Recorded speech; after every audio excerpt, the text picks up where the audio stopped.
Happy holidays, everyone. It's my favorite time of year.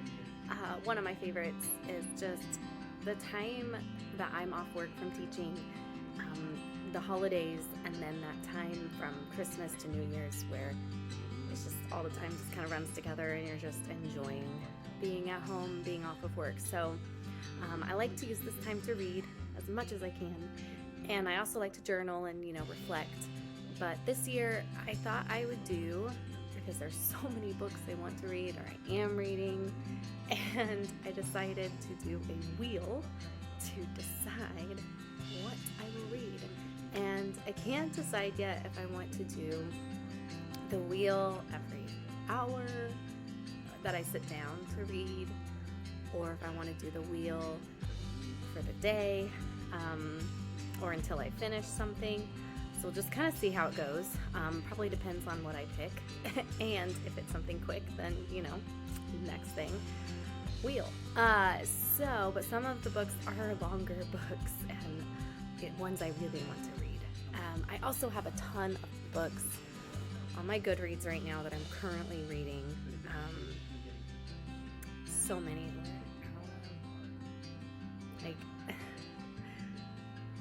Currently reading all of these. So I need to make some progress, kind of clean that up a little bit. And yeah, I also have on my wheel to write reviews or blog. So I hope to land on that, of course, because I want to get caught up on and make sure my reviews are done and I'm supporting authors and illustrators as much as I can, because I'm thankful for all the books that I do get sent from publishers and authors, and I just want to make sure I honor their gift of giving me arcs. So here we go. Let's spin this wheel. Bear with me. I don't know if you can see, but inside I have a cat. And he is not going to be happy that I am getting off the floor, but here we go. All right, let's do this.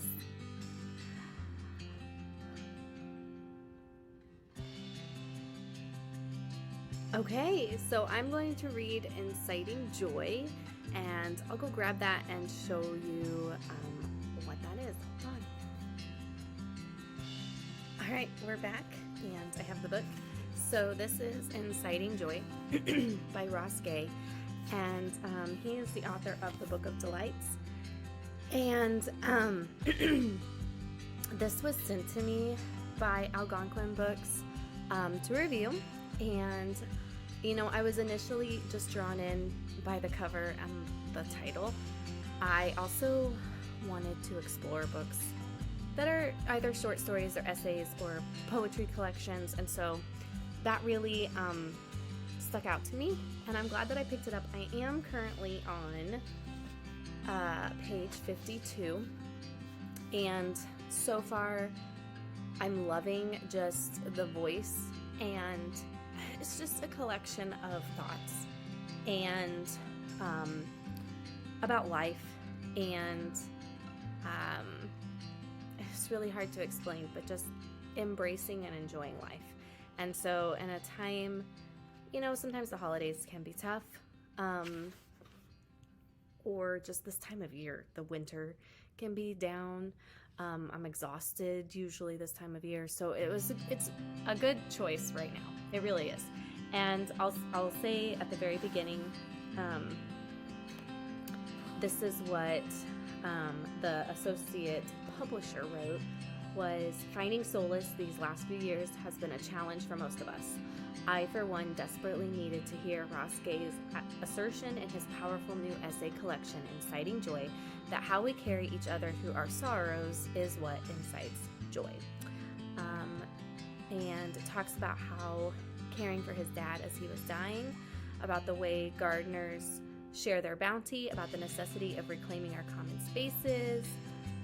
These are strangers helping us finding our way when we're lost and alone. These are the keys to our mutual survival. So I'm really excited. He says the book we all need in this moment. and I think it is. I think I'm going to enjoy this. So it did come out in October, October 25th, so it is already out and ready for purchase. And I will read this and I'll check back in, let you know how it's going.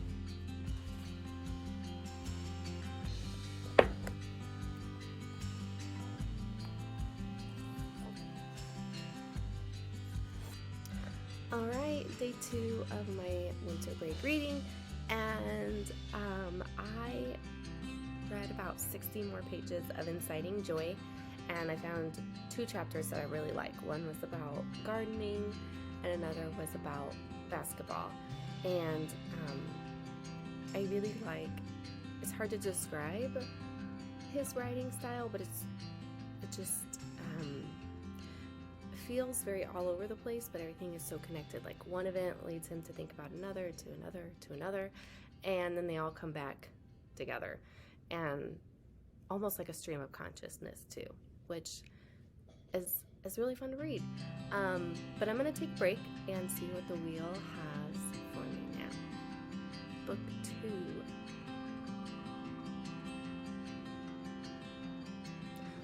Oh, Nick Stone's Chaos Theory. I got this one on NetGalley, so I'm really excited to read this one. So I'll check back in with you later. Happy reading. Okay, so you all need to go and pre-order Chaos Theory by Nick Stone right now. It comes out in February. It's amazing. I couldn't put it down. I finished it in like 2 sittings. It's a great story on mental illness, and it is young adult, and there's a lot of trigger warnings, but she addresses mental illness in such a positive way, and I loved her notes to the readers. I feel like Nick Stone always gets so real and personal in her books, and I love that. So gosh, I could gush about this book all the time, but go pre-order because it was amazing. Now it's time for another book, and I don't know what could live up to that one. Like, oh my goodness, it was amazing. So let me erase it off my wheel. Okay, let's see what's next. Maybe something a little lighter. Oh, well. So, a giant book. I meant lighter emotionally, but this one is a huge book, but I am so excited. Babel. I don't know much about it. I just know that it's been a big one, and yeah, it's a book I've totally bought off of because of YouTube and because I love fantasies and dark academia, and that's I think what it is. We'll find out. So here we go. Okay, so you all.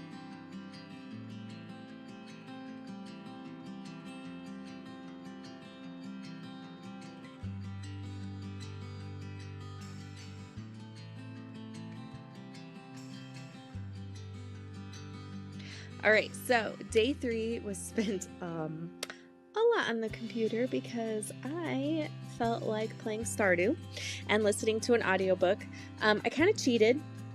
I ignored the wheel and decided to dive into Tears of the Silenced because it is my book club book, and my book club meets in a week, and I thought I should probably listen to it because it's about 12 hours long, and I got engrossed. It's a memoir of it says an Amish true crime memoir of childhood sexual abuse, brutal betrayal, and ultimate survival by Misty Griffin. And yeah, I'm totally engrossed in the story, so I gamed and listened to this. I did get quite a bit of babble going. I am through book 1. I think there are 4 books. Oops.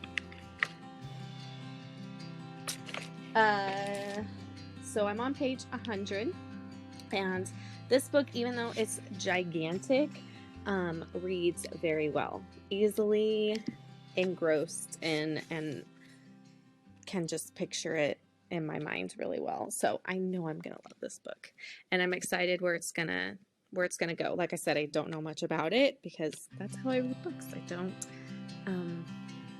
don't like to read the whole synopsis. So I'm also hoping today to get some writing in, and I'm also going to pick up and read maybe a chapter of Inciting Joy, because I want to make sure I finish that.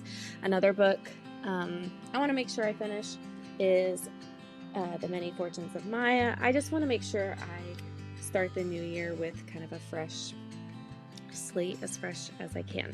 I did finish The Holiday Trap, so I'm going to erase that off of my wheel, and I finished A House in the Cerulean Sea.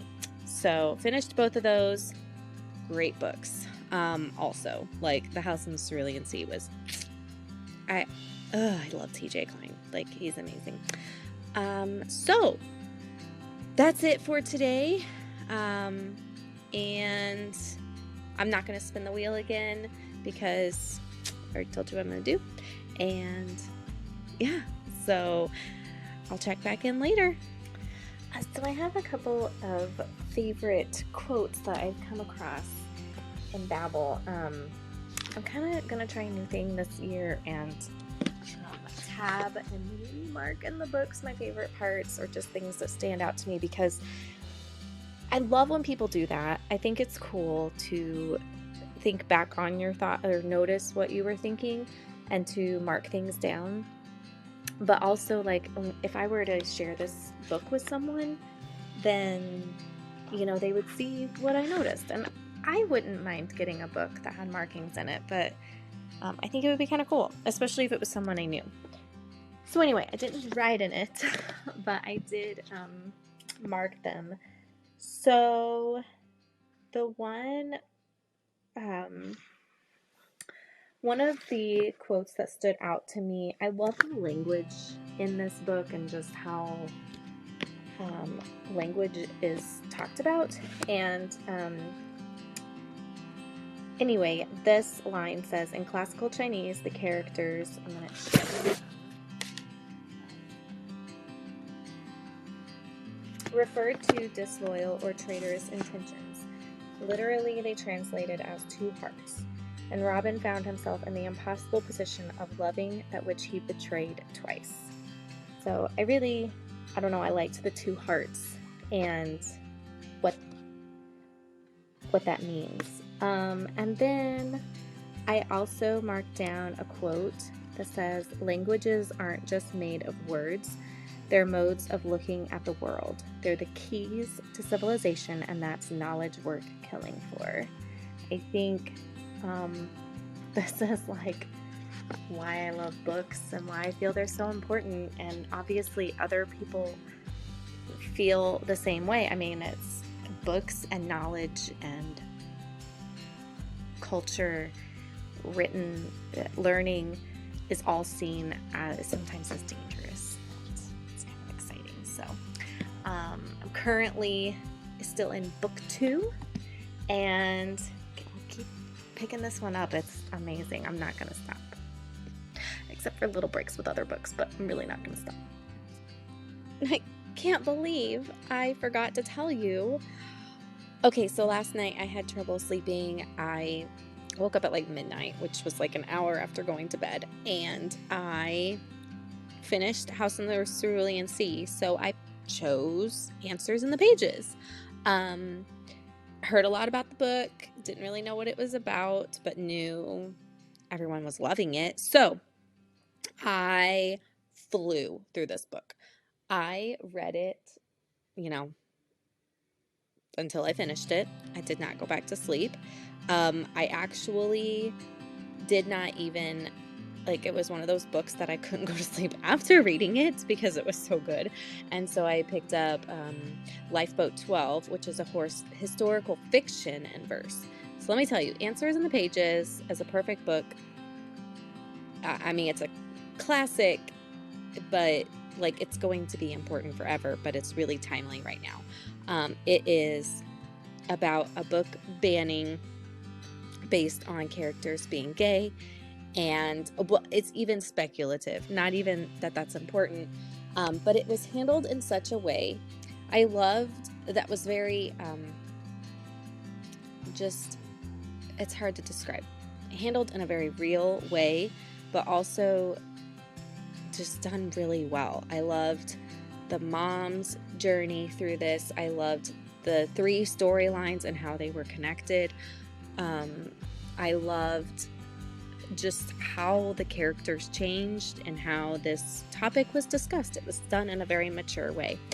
And so definitely a must read. And then Lifeboat 12, it's just one of those books that sat on my shelf. I got it on my Kindle, and I don't know why. I love historical fiction. I love novels in verse. I don't know why I wasn't reading it. So far it's fantastic, and I'm really excited to read the rest of it. So I am on a roll, and I can't believe I forgot to tell you about that. So day 3 was a good day overall. It was a good gaming day and a good reading day. So day 5 was like full of quicker books. The Many Fortunes of Maya and Maria Khan and The Incredible Henna Party were both pretty quick reads. Maya is definitely middle grade, but lower middle grade, and Maria Khan is kind of that bridge between early readers and middle grade. Both super adorable and great books. I loved the humor in both of them, and Maria Khan had like a word each chapter, which I really enjoyed, seeing those words and how they fit in with the chapters. And then Maya had fortune cookies, and her whole thing was like, she has a wheel in her room and it's fortune cookie sayings, and that's her kind of her affirmation for the day. And I loved how she used those and the use of them in every chapter. And then I finished up Dear Student, which was a fantastic middle grade book that deals with anxiety and just, uncertainty in middle school life and in her life when her dad left to be for the Peace Corps, and so and doesn't know if he's coming back, and so a lot of uncertainty and a lot of worrying, and I identified so much in that book with the main character. And then I started A Place to Hang the Moon, which is a World War II book, historical fiction by Kate Albus, and I just started on my Kindle, but loving it so far. It's how the children escaped the bombings in London during World War II. And Maria Khan is written by Sadia Faruqi. The Many Fortunes of Maya was by Nicole D. Collier. And Dear Student is by Ellie Swartz. Day 6, I didn't get a whole lot of reading done. I really focused on my Legit Kidlit channel, goal setting, getting things ready, wrapping up from this 2022 and getting things ready for 2023. Worked on a lot of Canva stuff, a lot of goals and reading stuff. But I did listen to an audiobook, We Deserve Monuments, and I did get active on my bike. All right, time for a wrap up. Thanks for watching my kind of fun winter break reading challenge. I loved my wheel. It was a lot of fun, although it lost. Once I got to Babel, the wheel kind of disappeared or went to the back of my mind, because Babel was my book I was focused on from then on. But I did read other things in between. I read on my Kindle at night and audiobooks, so I still made progress. I just didn't necessarily use the wheel. But I'm overall really proud of everything I read. That time between Christmas and New Year's, well, really Christmas and going back to work, is a relaxing time. I love to just focus on things at home and reading and writing and goal setting and journaling and all of that. And I got to do that. And I'm really proud of all that I read. And I'll do another video about all the books I read for the year. But this really helped me kind of up that number. Not that numbers matter. The books I finished during this time: Nick Stone's Chaos Theory. So good. Comes out in February. Young adult, mental health. Loved it. This is a 5-star exclamation point read. Another one, House in the Cerulean Sea by TJ Klune, is amazing. I loved the first book I read by him, which was Under the Whispering Door, which was simply beautiful and will still be my favorite by him, just because I think it's the first one I read by him. But this is also a favorite. Really beautiful. A lot of good issues that come up with it, even though it deals with magic characters, but they could be applied to a lot of real life characters being kind of hidden away or forced to assimilate into our world, or to the normal world, normal in quotation marks. So a really powerful book, and cute little romance in it too, which is always fun. And I loved the characters. Let me tell you, Lucy, Talia, those were some great characters. They all were great characters. Like, I want to be back in that world.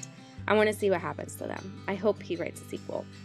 The Holiday Trap was a fun romance as well. It was, two people who don't know each other, have different things going on in their life, and they just want to escape. So they have a common friend, and they swap houses. It's a cool concept, and I loved the New Orleans setting, and I loved the Maine setting. Like, they both were gorgeous and made me want to go to both places.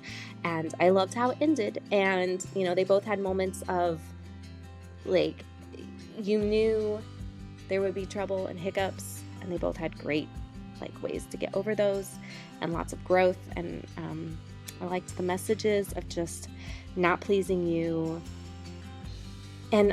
or not pleasing everyone, always pleasing yourself, thinking of yourself. All of that is a great message that I need to remember. Another amazing book that I will be raving about all year is Answers in the Pages by David Levithan. I've not read anything by him, but I see his name come up, so I'm glad I picked this up. It's a very good book of the times. I talked about it already, but it's 5-star also, and I read it so quickly. Tears of the Silenced is a memoir. It's adult, lots of trigger warnings, rough story. But it was really good, and there was a balance in the tough stuff and the hope and the perseverance. So I read this for a book club, and I wouldn't have probably even come across it without them. And I'm glad I did, and it's my first time with the book club, so it was a good book. And then another one that I read on my Kindle is Lifeboat 12, another World War II children leaving London to escape the bombs and leaving the war. They are headed to Canada, actually, not the countryside, like in A Place to Hang the Moon. They're leaving London for the countryside.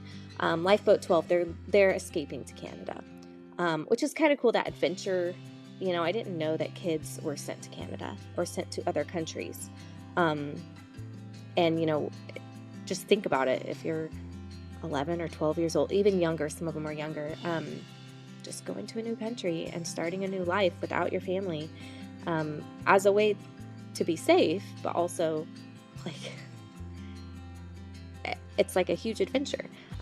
But something bad happens, and they all end up on a lifeboat, and tale of survival, which was very strong. And Susan Hood weaved in facts so well within this book. So I really, really appreciated her attention to detail combined with a novel in verse. It was a really cool concept, and I kind of want to do it in my own writing. I love historical fiction, I love researching, and I love verse. So I think I need to do it. All right, well, tell me what you think about the wheel, and I think I'm going to keep it going. I'm just going to change it up every time and add things on there, and I can't wait to share with you what my 2023 is going to look like. So make sure you like and subscribe, and don't miss another episode. Thanks for watching. Happy reading.